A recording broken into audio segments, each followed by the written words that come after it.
sambung balik. Okay, kalau kita stop 12.30 kan urus dia, kita sambung balik pukul berapa? Pukul berapa sampai pukul berapa lagi? Ikut puan kalau nak start pukul 2 pun boleh. Macam semalam. Semalam macam mana? Semalam stop Semalam Puan Sakina dia start pukul 2. pukul 2, lepas tu stop. Lepas tu dia stop dalam 3.30 macam tu lah. Tapi kalau So, puan nak habiskan nak dekat pukul 4 pun okey juga. okey lah, tak apalah. Kita buat macam ni lah, macam semalam Kita Boleh. kita stop ni nanti pukul 12.30. Lepas tu kita sambung balik pukul 2. Lepas tu Okey. kita stop pukul 3.30. Ikut puan lah. Tu habis Boleh je. habis awal Alhamdulillah. Saya ni dah tak nampak muka. Suara pun dah tak nak dengar lagi dah. Nak habis awal. Okey lah. Ada Boleh ke yang puan. balik pukul 4? Yelah, ada orang nak balik pukul 4 lah. Itulah dia orang nak Kan? kejar balik pukul 4 tu kan. Nak tengok buka, kita tutup laptop 30 minit tu okey lah. Yelah. Sekejap lah tu. Okey, sekarang ni kalau boleh saya baca dululah soalan. Okey, sebelum kita pergi kepada kumpulan stok, memberi kumpulan stok. Okey, pertama sekali soalan yang ditanya adalah bila farmasi buat pindahan ke PTJ lain macam mana? Contoh bagi PPE ke dental. Yang itu kita akan masuk ke buat pindahan menggunakan borang QPAS 17. Okey, sebab kalau ke PTJ lain kita nak keluarkan stok kita kepada PTJ lain, kita kena buat pindahan stok bukan pengeluaran stok. Kalau kita nak bagi stok kita dalam PTJ yang sama, kita buat pengeluaran stok menggunakan borang QPAS 7 atau QPAS 8 lah. Okey. Okey, dah jawab soalan daripada Encik Muhammad Idris. Lepas tu soalan kedua, stok alatan perubatan perlu disimpan di stor mana? Okey, yang ini mengikut aktiviti mana perolehan tu dibuat. Duit beli bekalan stok tu menggunakan duit apa? Duit stor farmasi ke? Kalau duit stor farmasi, duit farmasi masuklah dalam stor farmasi. Kalau duit makmal, masuklah dalam stor makmal. Okey, ikut aktiviti mana? Lepas tu soalan ketiga, contohnya set general peralatan pembedahan dibeli guna duit aset. Tapi disebabkan aset tersebut banyak dan bersaiz kecil, daftar sebagai stok. Boleh ke? Jawapan dia tak boleh. Kalau beli dengan duit aset, kena daftar sebagai aset lah. Jadi ABR lah maybe. Okay. Lagi satu, stok alatan perubatan sesuai disimpan di stor mana. Stok untuk alatan perubatan ni tengok. Mungkin dia boleh jadi di stor farmasi, mungkin boleh jadi di stor makmal. Mungkin peralatan pergigian boleh jadi juga kan. So tengok di bawah aktiviti mana duit tu beli pakai duit apa. Okay. Nak tanya jika kita jadikan freezer di makmal sebagai stok utama, boleh ke? Okay, boleh jadikan freezer di makmal sebagai stok utama kalau dia itu adalah lokasi lah, lokasi stok utama. Contohnya dekat makmal itu sendiri, dia dah ada stok utama tau, dia dah ada stok utama yang main. Dekat situ dia simpan bekalan-bekalan stok untuk makmal lah, yang consumable lah, lepas tu bahan kimia lah, apa semua kan. Tapi di samping tu dia ada freezer juga untuk menempatkan reagen-reagen pada suhu sejuk beku kan. So freezer tu adalah lokasi stok bagi stok makmal. Dia ada banyak lokasi lah, salah satu lokasinya adalah freezer. Okay ya, Puan Ayuni Saleh. Okay, seterusnya barang atau reagen yang kita dapat FOC dari company perlu tak masuk dalam stok? Saya rasa saya dah jawab tadi, ya perlu. Lepas tu contoh saya beli reagen consumable untuk run test diberi secara FOC dari company. Kalau saya masukkan ke dalam sistem, nilai consumable tu mesti masukkan. Dah kira macam kita keluarkan duit beli. Okey. Sebenarnya untuk kita mendaftarkan stok barang-barang yang FOC tu, kita tak tengok tau berapa peruntukan yang kita belanjakan, berapa stok yang kita daftarkan, sebab kita pun faham dekat pendaftaran stok dia bukan hanya stok yang kita beli. Okay, dia juga melibatkan stok-stok yang kita terima, macam saya dah maklumkan tadi. So tak ada compare macam double lah, kita sebenarnya keluarkan duit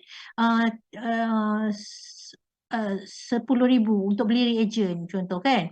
Tapi disebabkan ada FOC, kita daftarkan lagi FOC itu dengan nilai, so dia dah jadi 15,000 kan. So tak apa, biarpun 15,000, dia tak comparekan, dia tak kata dah salah ni, patutnya beli 10,000, masuk pun mesti 10,000. Tak, bukan macam tu ya.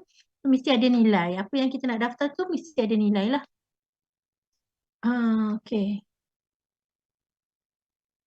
Okey, lepas tu ada Dr. Hartini, dia tanya, Puan, kami di peringkat bahagian kesihatan awam di Jabatan Kesihatan Negeri Pulau Pinang mempunyai 11 cawangan dan stor masing-masing, tetapi tidak semua stor menerima bekalan daripada pembekal. Okey, bagaimana dengan cawangan yang menerima bekalan terus daripada pembekal seperti kit ujian sebelum dibuat edaran ke stor daerah? Okey, maka stor tersebut adalah dianggap sebagai stor agihan ke? Oh tak, stor itu dianggap sebagai stor utama sebab dia menerima bekalan daripada pembekal. Okey, so dia dianggap stor utama sebelum diagihkan kepada stor utama yang lain ataupun stor unit ataupun pelanggan akhir. Okey, Dr. Hatini. Okey, seterusnya Puan Hidayah, semua barang yang dibeli dengan OS 25, 26, 27, 28 perlu didaftar di stor utama ya Puan? Ya, betul. Sebab dia menggunakan duit peruntukan bekalan. Contoh kalau whiteboard saiz lebih 3 kaki, sepatutnya dikira sebagai ABR, tetapi dibeli menggunakan OS untuk pembelian stok, boleh dianggap sebagai stok? Ya, jawapannya boleh. Okey, seterusnya Makmal KK Jelly, tanggungjawab siapa untuk mohon kod baru? Tanggungjawab pegawai stok. Okey, untuk mohon kod baru. Soalan seterusnya, kod ada, tapi dalam sistem saya tak ada untuk user saya. Contoh reagen A ada bila search dalam kod stok, tapi untuk masukkan dalam store tak ada. Oh, tak apa. Yang itu memang kita nampak bila kita search dekat knowledge base, knowledge base, entahlah, tersasul saya. Dia memang ada kod tu, tapi bila kita nak pilih kod tu tak dapat kan. So yang itu boleh buat aduan ke SMBPA. Okey. Borang-borang perubatan di hospital, pembelian ubat dan cetakan stok pembelian buat dan cetakan stok sendiri, perlukah masukkan ke dalam sistem? Setakat ini hanya direkod secara manual di dalam buku daftar stok bekalan pejabat. Okay, dia tertakluk di bawah, untuk yang borang-borang perubatan ni tertakluk di bawah peraturan perkeliling perbendaharaan wang awam. Okay, kena kan, kalau tak silap saya, dia tak terlibat dengan tata cara pengurusan stok. Untuk borang-borang perubatan ni, dia ada buku pendaftaran sendiri. Dia ada, kalau tak silap saya, kalau salah minta maaf, kena semak balik, Puan mohon semak balik, di record dalam buku counterfoil, kalau tak silap saya lah. Tengok balik, untuk borang-borang perubatan ni, dia boleh buka perkeliling perbendaraan wang awam. Okay. Kalau percetakan borang, tapi borang itu hanya digunakan dekat jabatan itu saja, dekat SPS tiada item tersebut, macam mana? Kalau percetakan borang, borang itu hanya digunakan di jabatan itu saja. So percetakan tu kita buat sama ada outsourcing ataupun kita cetak sendiri, kan? Yang itu dikira sebagai, kalau kita cetak sendiri, pamphlet-pamphlet tu, kita punya stok adalah toner, kertas untuk tujuan aktiviti percetakan tu, kan? So yang itu kena daftar lah. Okay, Cik Amirul, kalau sabun basuh kenderaan di bawah stor mana? Stor alat tulis. Okay, pernah mohon create kod baru tapi pentadbir minta guna kod yang sedia ada. Masalah pada unit item tak sama. Okay, kadang-kadang bila kita create kod tu, ada yang create kod tu dia tak buat general, dia buat spesifik sangat-sangat sampai ke SKU, PKU dia letakkan kan. 2 ml. So yang kita punya stok ni kadang-kadang 5 ml kan. Kita tak nak guna sebabnya kita bukan 2 ml kan. Tapi ada pentadbir yang kata tak payahlah mohon kod baru sebab pada masa dia cakap tu, pada masa tu MOF telah sesak dengan permohonan kod baru. So lambat.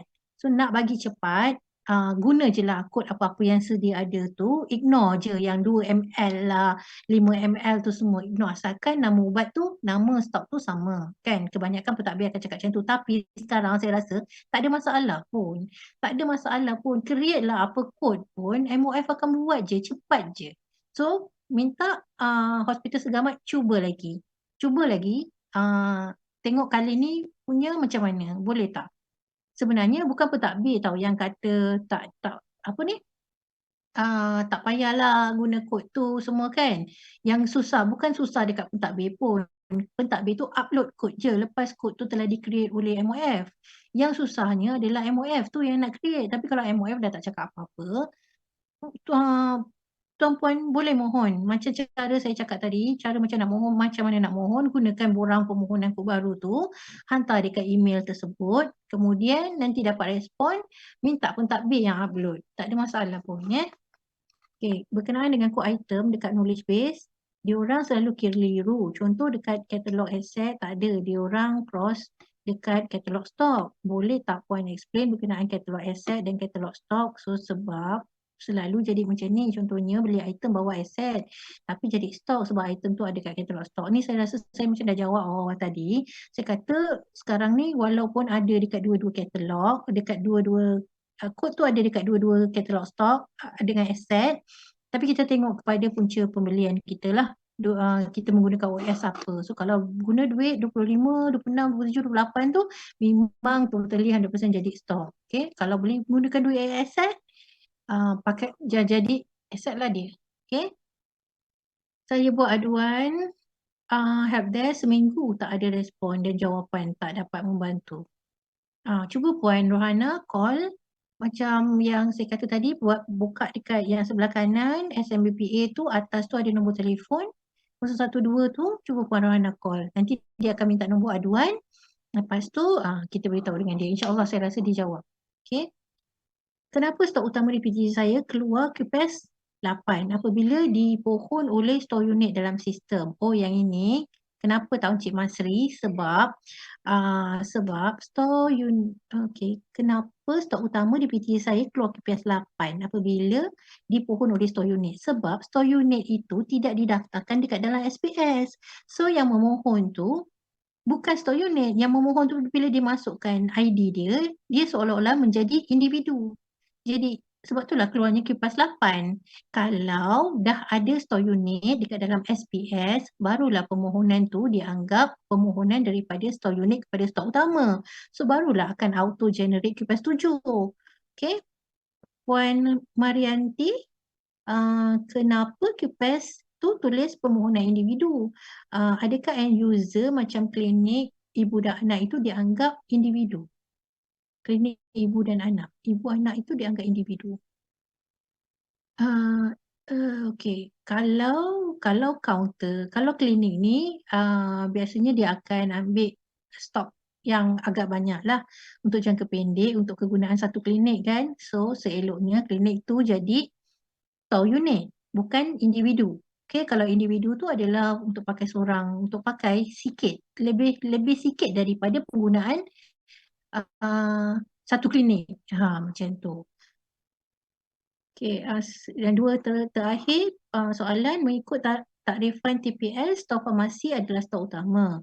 Apabila isu stok ke stok unit, contoh stok farmasi pesakit luar, adakah adalah QPS 7?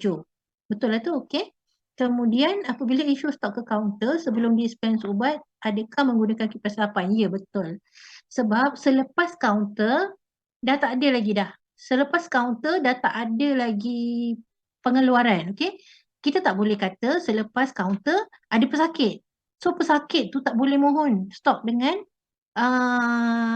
stok kita. Okay, yang boleh mohon stok dengan kita adalah, yang terakhir adalah kaunter lah sebagai individu. Okay, pesakit tu orang luar, dia tak akan pakai borang kipas 8 untuk memohon stok dekat pula. Okay, so yang betul Puan Nur Azira, kipas 8 tu adalah untuk penggunaan di kaunter, dianggap sebagai pengeluaran kepada individu. Selepas individu dah tak ada lagi pengeluaran ke lain lah. Okay. Dan soalan terakhir, pakaian seragam kita beli masuk store mana? Nak inden pakai store unit atau individu. Kalau pakaian seragam tu biasanya dimasukkan dalam stok alat tulis. Okey. Okey. Nanti kalau tuan-puan ada soalan boleh tulis kat chat lagi ya. Boleh tak berpuas hati tak dengan jawapan yang saya cakap tadi? Menjawab ke tak? Kalau nak mau pencerahan mengenai tata cara perupusan stok ubat di farmasi tu besok ya. Esok under Puan Yashlini. Esok pagi.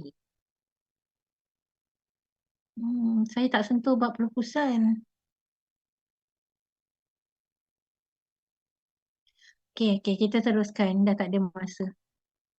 Okey, seterusnya memberi kumpulan stok. Tajuk ni memberi kumpulan stok. Semua stok hendaklah menentukan. Semua stok dia kata stok pusat, stok utama dengan stok unit kena tentukan kumpulan stok. Kumpulan stok ada dua, kumpulan A, kumpulan B. Kalau dekat farmasi dia ada tiga.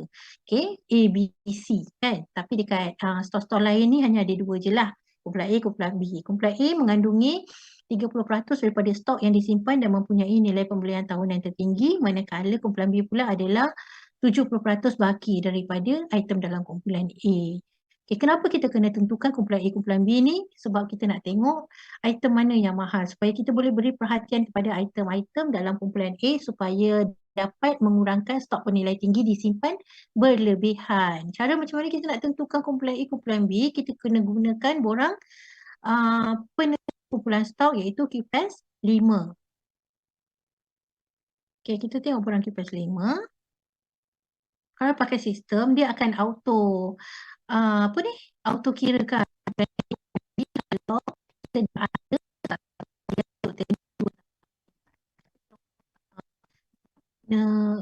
tak ada transaksi, baru ubat tu stok tu baru lagi stok kita, contohnya usia dia baru setahun, transaksi pun tak cukup lagi 2 tahun, so tak dapat kira lah kumpulan B tu sebab tak ada trend.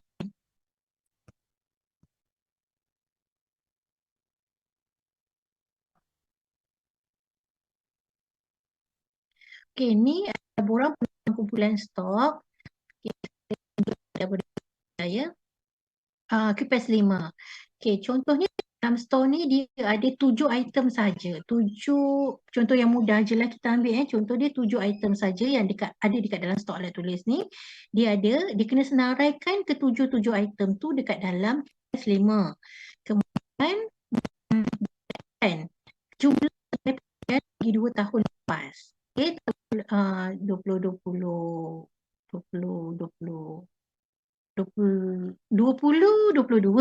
tahun 2022 dengan tahun 2023. Okey, ni apa ni?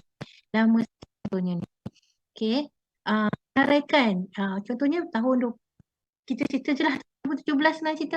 2017 kita beli dakwah komputer nilai dia 20,000. Okey, tahun 2018 pula kita beli 30,000. Ni nak dapatkan kumpulan A, kumpulan B untuk tahun 2019 lah. Okey, senaraikan purata nilai pembelian untuk ketujuh-tujuh itu. Lepas tu pertama sekali tadi ikut formula dia kata 30% akan jadi kumpulan A. 70% pula akan jadi kumpulan B. So berapa banyak 7 item ni akan jadi kumpulan A? 30%. 30% daripada 7 item. Maksudnya 30%, 30% 100 kali dengan 7 lah. So dapat berapa? Kita dapat 2.1. Maksudnya 30% daripada 7 barang, 2 barang saja yang akan jadi kumpulan A, manakala selebihnya jadi kumpulan B. Dapatkan nilai purata pembelian susun mana satu yang paling tinggi.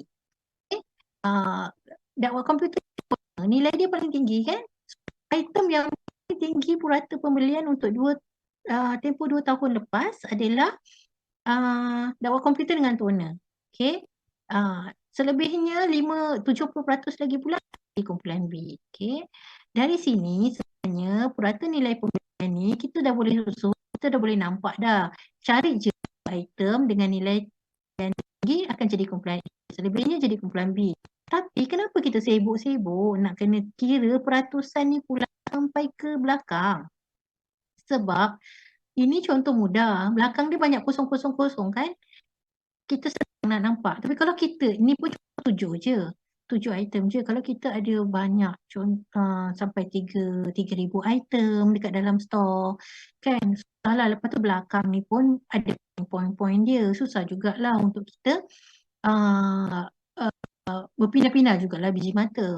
Sebab itulah MOF kata, buatlah peratusan. Dengan peratusan ni kita hanya melihat dua digit ini saja, dua angka saja kan. 42 dengan 17. Yang ini dia paling tinggi, dua item jadi kumpulan A, selanjutnya akan jadi kumpulan B. Macam tu. Maksud 30% tu, 30% maksudnya lebih, ada yang kata apa? Lebih daripada 30%. 42% ni A. So kurang daripada 30% ni semua jadi B. Macam tu ya. 30% daripada bilangan item yang disimpan di dalam store. Maksudnya 30% daripada 7 barang yang kita simpan. Maksudnya 2 barang dengan nilai pembelian purata nilai pembelian tahunan tertinggi akan jadi kumpulan A. Manakala baki selebihnya jadi B. Ya, gitu ya.